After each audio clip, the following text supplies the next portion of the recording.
Hi everyone, good afternoon. My name's Louise Walsh, the CEO of the Future Generation Companies, FGX and FGG. Thank you very, very much for joining us. I hope you enjoyed those sandwiches. In fact, I think they're the biggest sandwiches I've actually seen on a roadshow for WAM. So hope those went down well.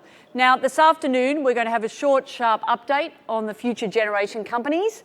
I will give you a short slide deck overview of where things are at generally. Jeff Wilson, the founder and the director of both companies, and also the chairman of the investment committee of FGX and a member of the investment committee for FGG, will give you an update on the investment performance side of things. Then we normally have two fund managers up on a panel with us, but because we have the investment forum following this immediately at 1:30 to 3, where you're going to see 5-minute slots from fund managers in FGX and FGG, we're not having those fund managers involved in the shareholder update presentation, but what you will hear from is two fabulous charity representatives. Firstly, Vicky Condon, the founder and the CEO of Raise Foundation, which is one of our FGX recipient charities, and also Jack Heath, the CEO of Sane Australia, which is one of our FGG charities. So we'll have a short panel discussion with those two charities. Then we'll take Q&A, and Jeff will be back up on the stage for that Q&A, and then we'll roll with the investment forum. So thank you for joining us. Actually, that's longer than I normally hold the disclaimer slide for, so I hope you've actually read that. Now, how many people are not shareholders of FGX or FGG? I'll just get a show of hands. So there's quite a few people here that are not. So look, in the interest of just being brief, I will just give you a very short, quick summary of what the two companies are all about. So these two companies are listed investment companies. FGX, Future Generation, was actually set up in 2014, and it's for investors that are interested in investing in Australian equities. And 12 months later, FGG, the global equities company, was established in 2015. And as I said, Jeff Wilson founded them. He actually was in the UK, in London, about 6 years ago. He was reading the Financial Times over breakfast, and he was reading about an investment vehicle in London called the Battle Against Cancer Investment Trust. He thought it was very interesting, and a hedge fund manager in London had actually convinced a group of hedge fund managers there to waive their normal management and performance fees. And he wanted them to do that because he was donating 1% of the net assets of the trust company to charity. And in that case, half of that 1% was being donated to a cancer research charity, and the other half of the percent was being spread amongst a group of other eclectic non-profits. Jeff loved the model. I went to see Tom to see how he'd made it work. Flying back to Sydney, said to himself, you know, in 2 or 3 years' time, I'm going to try and do that in Australia. And basically, that's what's happened. Now, these companies are very much a win-win-win. They're firstly a win for shareholders and investors because it provides shareholders with access to the best Australian and global fund managers without the investors paying management or performance fees. So simply how that works, if, for instance, a fund manager might typically charge 15 to 20% for a performance fee and 1% for a management fee. Here, the investor is not paying that performance fee, and instead of paying the 1% management fee, it's being donated to charity. So it is very much a win for the investor and the shareholder. It's a win for the charities, the recipient charities, and I'll talk a little bit more about them later, because if they're lucky enough to be a recipient like Raise and Sane today, they're receiving an annual stream of income from us, and it's increasing each year. And last but not least, the fund managers. We would not have this model, and we would not have this fantastic investment vehicle if the fund managers had not agreed to actually waive their normal management and performance fees. So we can't thank these guys enough. They've been incredibly generous, and they're making a contribution to the community, to the non-profit sector, that they're actually really pleased to be doing. And a lot of people ask us, you know, why would the fund managers agree to do it? I mean, we're not asking them to do a cash sponsorship or a cash donation. A good example might be David Paradise from Paradise, who you'll be hearing from later this afternoon during the investment forum. I mean, I think he's got about 16 billion under management. And let's say with FGX, I think he's got the highest investment allocation. I think he's got about 11%. So he's probably managing, I don't know, 50, 55 million for us. It's really not hurting the business that he's agreeing to do that pro bono for us. So we'll hear more from those fund managers. Now, the investment objectives, very simply, a stream of fully franked dividends to achieve capital growth, and thirdly, to preserve shareholder capital. So that's what we're trying to do with both of these companies. With FGG, I would probably argue that the first objective is really to achieve capital growth, second, preserve shareholder capital, and third, a stream of fully franked dividends. The dividends for FGG typically are not as high as they would be for FGX. Because we've actually got some of our fund managers domiciled overseas, we don't, because of their different legal and tax structures, we don't pick up we don't pick up the distributions from those overseas domiciled fund managers. Now, if we take a quick look firstly at FGX, so this is Future Generation Investment Company, the first company that was set up in 2014. These are the very generous fund managers, the 19 fund managers that have agreed to act pro bono and to be incredibly generous in managing the money for us. And Jeff will talk a little bit about what the investment committee's been up to in relation to reviewing these guys a little bit later. These are the 14 charities, the 14 youth and children at risk charities that we've carefully chosen as recipients, initial recipients of the donation. These charities, most of them operate nationally, and we're incredibly proud to have them on board with us, and you'll hear a little bit about Raise very, very shortly. Now, these businesses are our pro bono or heavily discounted fees, our what we call our service providers. All these businesses are working behind the scenes to provide an incredible amount of support for FGX. A good example would be Wilson Asset Management. Just so you know, I'm the only paid employee of both companies. So my salary, the cost of that is split three ways. The companies pay a third each, Wilson Asset Management pays a third.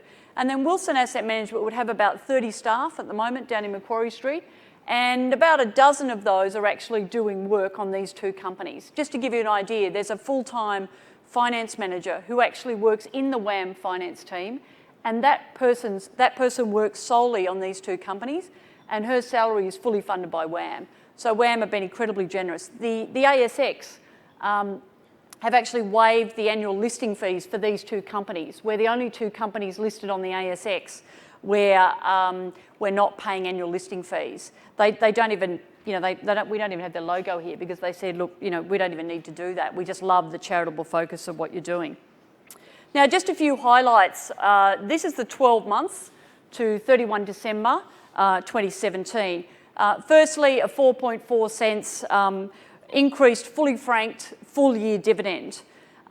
Importantly, savings of $7.1 million. Now, they're the savings that are coming from the foregone management and performance fees and also from the service providers. And you can see that well and truly outweighs the $3.8 million. Now, that's the donation, the last donation that was paid to youth and children at risk charities, and that was paid in October this year. We're on track to make our fourth donation to the FGX charities, and that will be an estimated $4.1 million, and that will happen in October this year.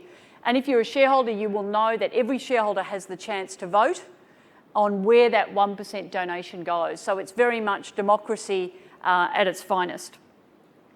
Now, this is just giving you a little taste for the social impact, what's happening with the charitable dollars.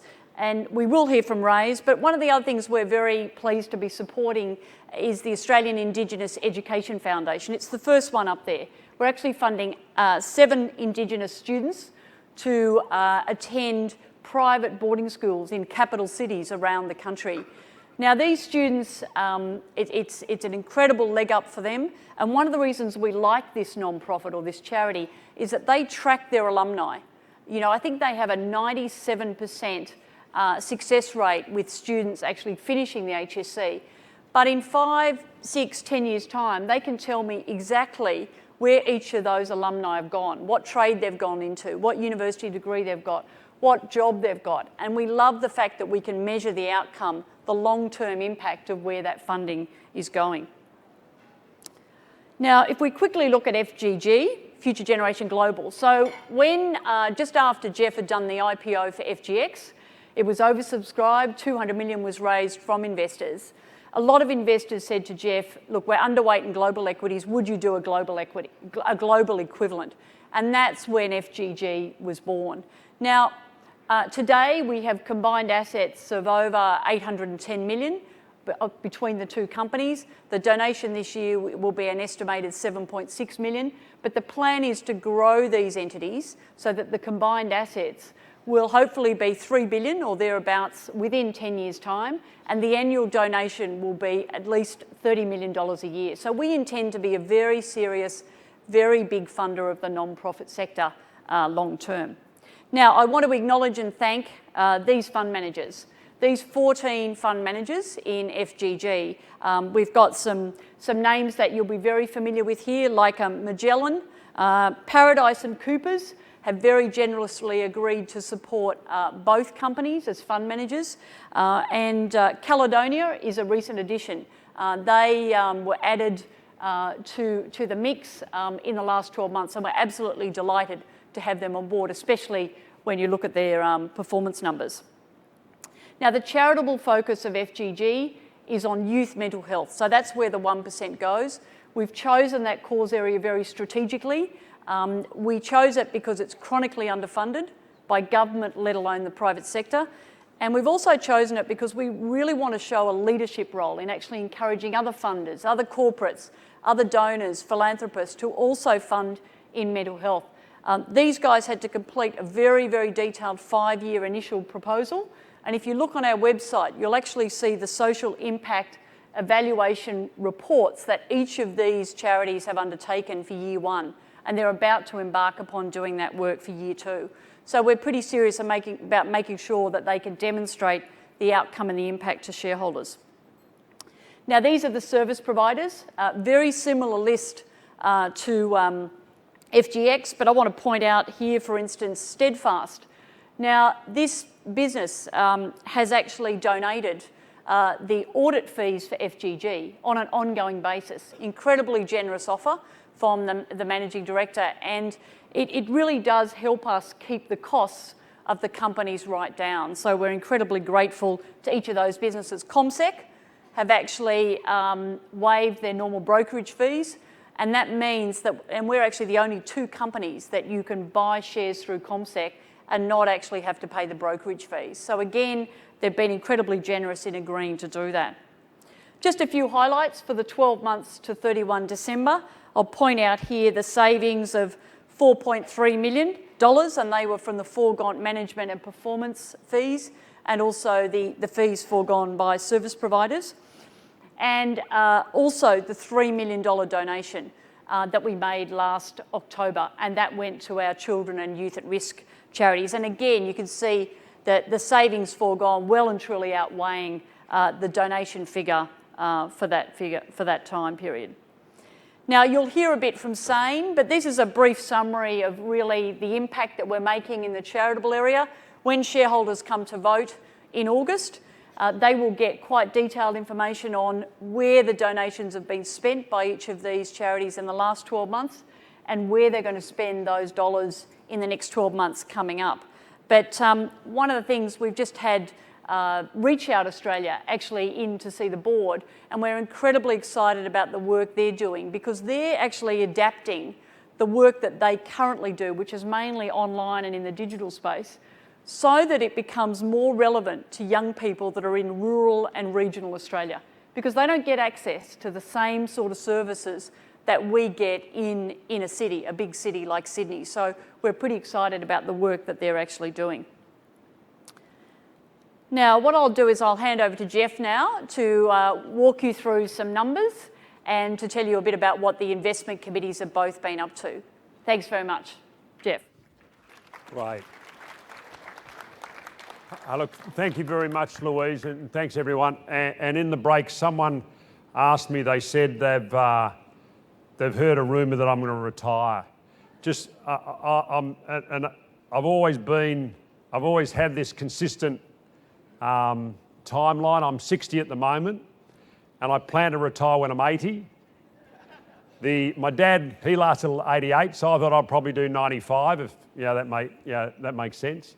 But the interesting thing is when we're raising the money for Future Gen Global, talking to all the people about mental health, they were saying you should never retire. So it's a soft retirement age of 20 years time. So get used to me. Sorry. And in terms of the performance of the funds. Now, if you look here, this is FGX. The two figures I want you to look at is the far left. Sorry, which way? Which way? Actually, far right and far left. I just want you to look at the end figures on both of them. And it's showing you the standard deviation, the top figure, the heading is standard deviation since inception. For FGX is 6.6%. Now, what is standard deviation? It's the movement around the mean, I think. But effectively, it's how you measure risk.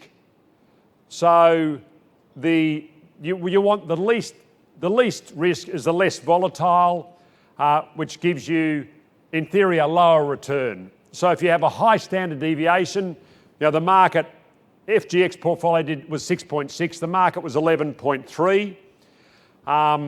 So in theory, you're taking a lot more risk investing in the market than you were in terms of investing with these fund managers that delivered the 6.6% return. And I suppose you'd expect a diversified portfolio would give you a little bit reduced risk, and how we put the portfolio together. So effectively, you're getting less risk, and what you'd assume is if you're getting half the market risk broadly, then broadly you get half the market return. Because we've all learned, the higher risk you take, the better return you get. The less risk, if you have your money in the bank, the lower return. But the interesting thing is you look at the next column along, and the portfolio return from the FGX has been 9.7%, where the return from the market is 5.8%. So if you'd asked me, when we put together the fund managers to manage the FGX money, if you'd shown me these figures and said, look, do you think you can achieve these? I'd say it'd be very unlikely. And I suppose what that comes back to is the fact that in terms of picking the fund managers, we picked what we believe are the best fund managers in Australia. They're all boutique fund managers, so they have skin in the game. And so what they've been able to deliver is a return in excess of the market by taking significantly less risk. And so to me, that's very important and very pleasing. Now, obviously, obviously we hope they can continue to perform. And in terms of how the investment committee put the portfolio together, I'll come to that in a minute. In terms of the NTA, that was last month's NTA. Since we started the roadshow last week, since then the latest NTA has been announced, and it's up a couple of cents. And now the share price is trading around NTA. For a period of time there, it was trading at a discount to NTA. We're all very pleased that it's now trading at NTA. And we believe, you could argue for the performance that you've been delivered, that it's quite feasible to pay a premium for that. And it wouldn't surprise me if both FGX and FGG go to a premium to NTA over time. In terms of how the money from the investment committee, I suppose what the investment committee is trying to deliver to shareholders is exposure to the market, but by taking less risk. Because we all know, the market over time sort of performs like that. And what the investment committee, by putting the various fund managers together as they have, are trying to achieve a result in line, if not above the market, but with less movement and less volatility. And that's why broadly half of the money is in long equities. They are fund managers that are, you give them money, you give them $10 million and they have $10 million invested in the market. So they're long the market.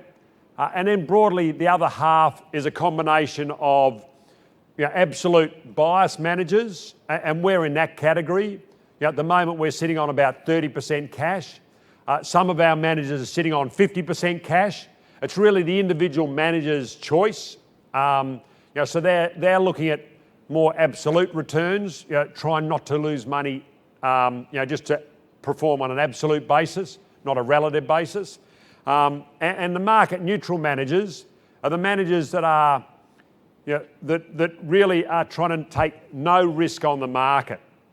In actual fact, they are the riskiest part of the portfolio, because we start, with those managers, you start with say $100 million in their portfolio. They buy $100 million worth of shares.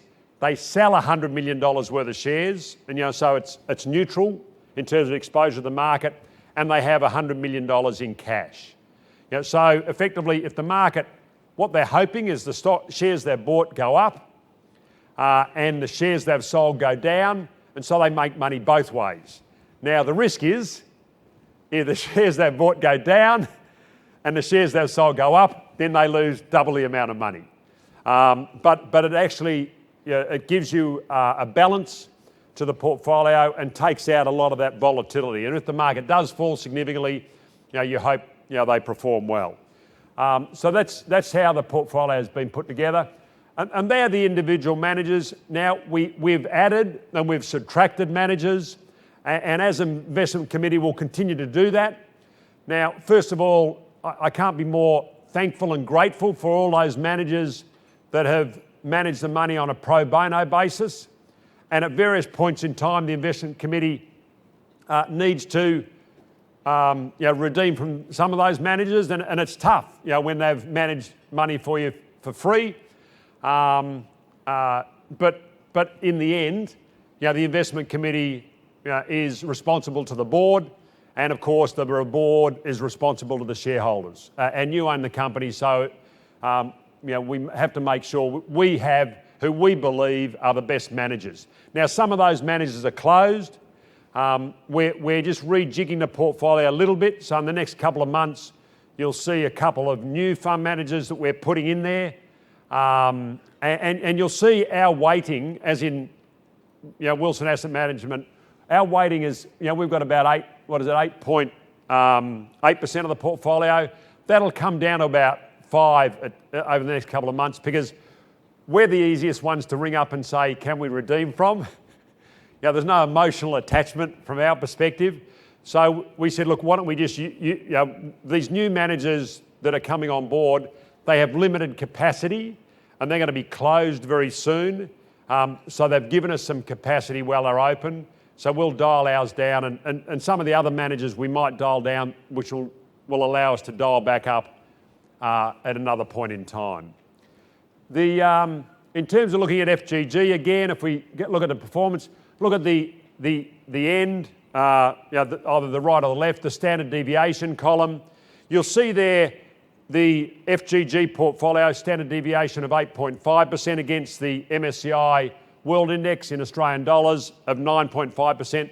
So the standard deviation are less than the market, but not that much different to the market, but a little bit less. Now, the reason for that is because we made a little error in the first period.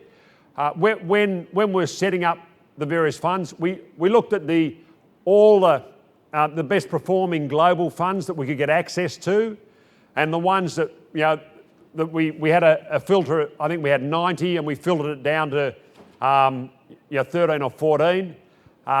And all those fund managers that outperformed over the various periods. Some of those fund managers were quite new, and when they were, one of them's Antipodes, been a great success story. Jacob, who left Platinum, was number 2 at Platinum's gone out on his own. We were his first pool of capital from an outside person to allocate to him. Now he's at $7 billion. And using that as an example, they had an Australian fund, they had an Asian fund as well. And they said, hey, look, why don't you put a global fund and an Asian fund as well. They said, look, why don't you put 3/4 in the global fund and 1/4 in the Asian fund.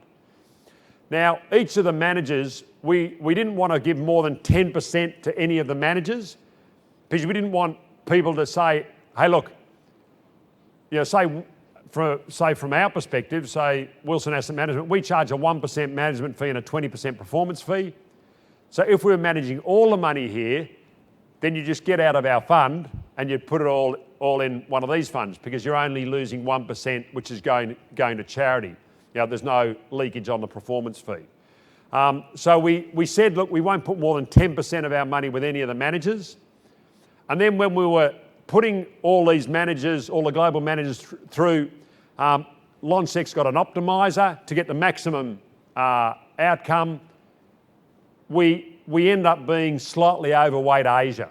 And of course, with an Asian exposure, higher risk, higher returns, which increases your volatility. So if you offset those sort of other direct Asian exposures through those funds, then the volatility of this portfolio will be a lot less.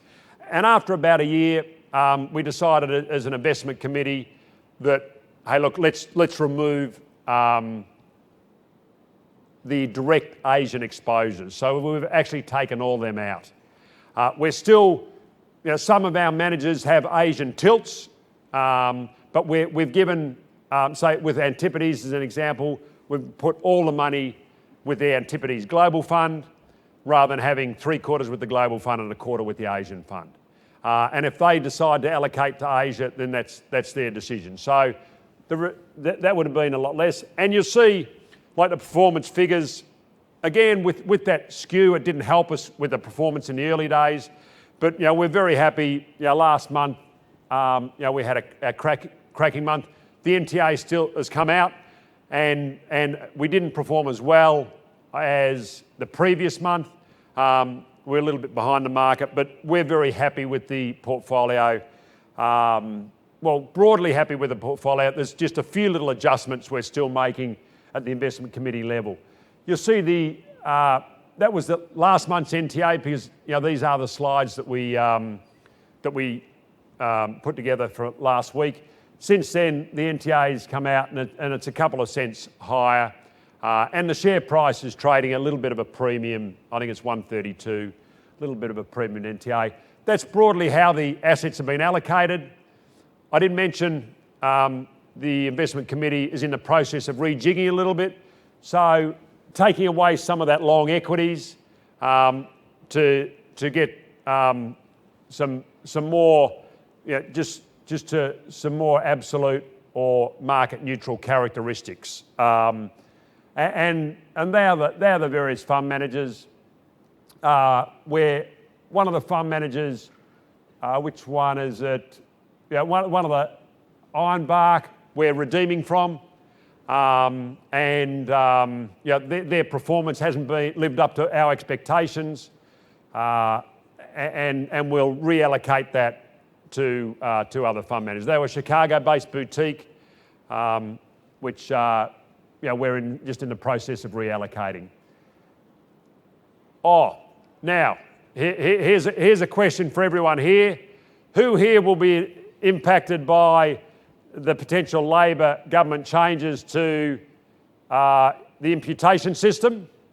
So so nearly 100% of the crowd, or the shareholders or people who are here.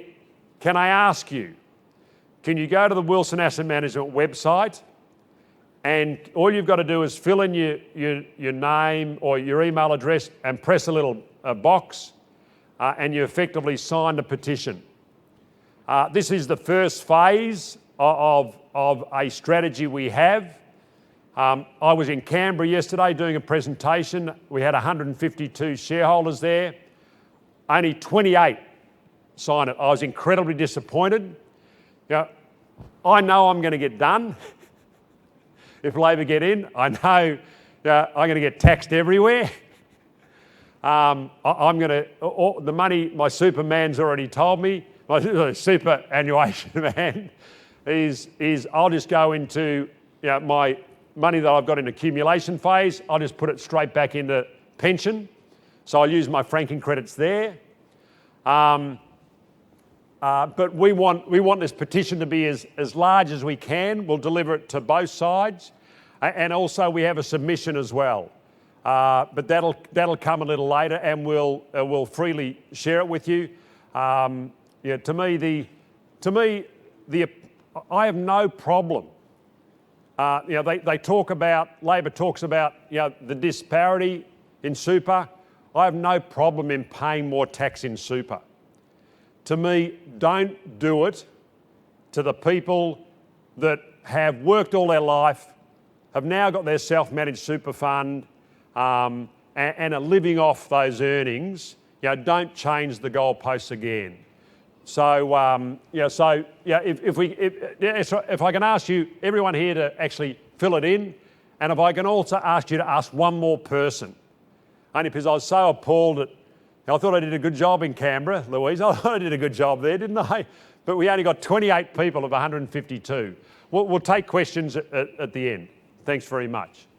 Now what I'll do is, please, please go to the Future Generation website, and you can log on to get the regular emails, which will keep you up to date with everything we're doing.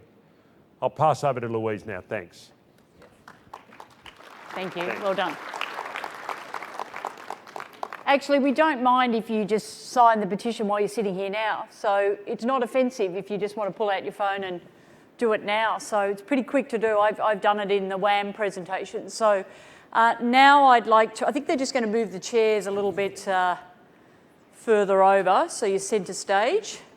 So here we've got Vicky Condon from the Raise Foundation, and also Jack Heath from Sane Australia. So what I'm going to do first, and Jeff will join us in about 10 minutes, but I want to ask each of our panellists, we'll start with Vicky, just to give us the quick elevator pitch on what your organisation does. Thanks, Sure. Vicky. I'm hoping this is working, yes. So Raise Foundation runs best practice youth mentoring programs in high school and in the community. So when we say best practice, we have 4 differentiators. So one is that we have TAFE accredited training for our mentors. The other is that we run our programs with qualified counsellors supervising everybody. The third one is that we do comprehensive evaluation, and we also run at a very good cost balance. So that's us in a nutshell. I think you did it in less than a minute, so that's quite impressive, I must say. And Jack, can you tell us a little bit about Sane Australia, please? Thanks, Louise. So Sane Australia was set up by Anne Devison. Some people may know of Anne's work, had a son who had schizophrenia. Our work is all focused on those people living with complex mental illnesses. It's about 700,000 Australians, conditions like schizophrenia, bipolar, personality disorders. And for each of those people, we say that there'll be, say, 5 family members, friends or colleagues directly impacted. So if you do the math on that, you're looking at about 4 million Australians who will have first-hand knowledge of someone living with a very complex mental illness. So our focus is on those people. And one of our big pushes is about how do we reduce the stigma? How do we get people feeling more comfortable talking about those issues? Because we've done a good job around depression and anxiety, but we haven't yet made the same progress around the more complex conditions. So we're doing work to reduce stigma. We have a specialised help service that's answering with mental health professionals dealing with the complex issues. And also we do work about longer lives of people affected by complex mental illness. And that's because if you're living with schizophrenia, you're 13 times more likely to die from suicide. Bipolar, 15 times. Eating disorders up in the 30s. And if you've got borderline personality disorder, 45 times more likely to die from suicide. So that's very much where our work is focused, on those complex conditions. Thanks, Jack. And I must say we are really pleased to be, doing work in that complex mental illness space. It was fabulous a fortnight ago to be in Melbourne at a special dinner that SANE hosted, and they were introducing their very newest patron, Dame Quentin Bryce, the former Governor-General. And obviously during her time as Governor-General, she was patron of lots of non-profits, but of course these days she's choosing very few, and it was an absolute delight to hear her personal story and why she's supporting SANE. So now I'd like to ask you a little bit about the donation that you're receiving from FGX and FGG. I mean, how are you spending that, the size of it, that sort of thing? Vicky first. Sure, look, the donation from FGX for us is extraordinary. It makes a huge impact in the work that we can do. It's actually the single biggest donation that we get in the year. So it makes a very big impact. Last year we were able to extend our program to 8 more high schools because directly of the FGX donation. That means 15 more young people in each of those 8 schools could come into the program and have an accredited Raise mentor for a whole year. So it's 120 people, young people that are struggling with all sorts of different issues. Lots of the young people in our program also have mental health challenges like anxiety, depression, non-suicidal self-injury, suicidal ideation, but also we're seeing lots of bullying, lots of eating disorders, young people who are truanting a lot, the issues with online bullying, so all those sorts of things. So for those 120 young people to have a Raise mentor that can walk alongside them, be a neutral, positive role model, listen to what's going on for them and help them to set and achieve goals for improvement for the whole year, makes this really important impact in their lives at a very pivotal point in their lives where they suddenly learn that there's a trusted adult that they can talk to who will change the direction of their life. I could rave on for a long time. I should probably stop and let you have a go. Thanks very much, Vicky. And Jack? Yeah, so thanks to the fantastic program, we're getting about $250,000 a year, which is phenomenal because of all the charities that we're involved in. We're one of the smallest, so that has a really huge impact for us. Where we've been directing the funds is about establishing a peer ambassador program. So we're focusing on young people in their 20s. A lot of those will have not seen themselves so much involved in those youth charities. And what we're wanting to do is to work with those young people to capture their stories. So I think in the next day or so, we've got a young man called Declan who's at university with borderline personality disorder. He's sharing his story, which we're putting out throughout social media, because what we're wanting to do is for other young people living with those conditions, we want to see people just like them who've reached out to get help, because with the complex conditions, usually people don't get help or reach out for help for 10 or 15 years when things are really severe. So for us, really important to focus on young people in the 20s, and far better to have a young person talking about how they've dealt with something necessarily than an expert or even a parent. And I've got a teenager and I've got someone in the early 20s, so often it's better to get people their age talking directly about their experience. Thank you. And look, last question is, what else can investors do? Obviously, they're supporting you by, investing in the company and helping direct where the 1% goes. But is there anything else they can do that will benefit your work specifically? Vicky, first. Sure, look, I wanted to take this opportunity to really personally thank each and every one of you. Obviously, you're part of this initiative because it's helping your own personal wealth, but most importantly, it's helping us so much. And not only do we need the funds that we get from FGX, but we also need the volunteer mentors. So at the moment, this year alone, we're running our program for 1,100 young people across 5 states. So we're running 85 programs. We have a big blue sky vision to take our program into every single public secondary school in the country. So we're going to grow 15 times. So for FGX, for us to know that FGX are on board with us, that it's a long-term investment, that we can plan to have that investment. It's not only the money, we will need 15,000 volunteers every single year as well. So for each of you, like if each of you raised your hand and became a Raise mentor as well, we could, I think there's about 1,000 people here, we could double overnight if you all jumped on our website and joined up as a Raise mentor. So yes, we need the funding, we also need the volunteers. So that's a good challenge for everyone. I mean, just so you know, the chair of FGX, Jonathan Trollope, and his wife Liz, they've actually been trained as volunteers. So that's something that I would strongly endorse that encouragement as well. And Jack, how about for SANE? I think the big thing for us is, you know, at the start I said there's 4 million Australians directly affected by complex mental illness. I mean, this is about 1 in 4 or 1 in 5. So there's probably going to be 100, 150 people here who will know a family member or a friend. Now, not all those people know about SANE. We don't have the big marketing budgets of some of the other organisations.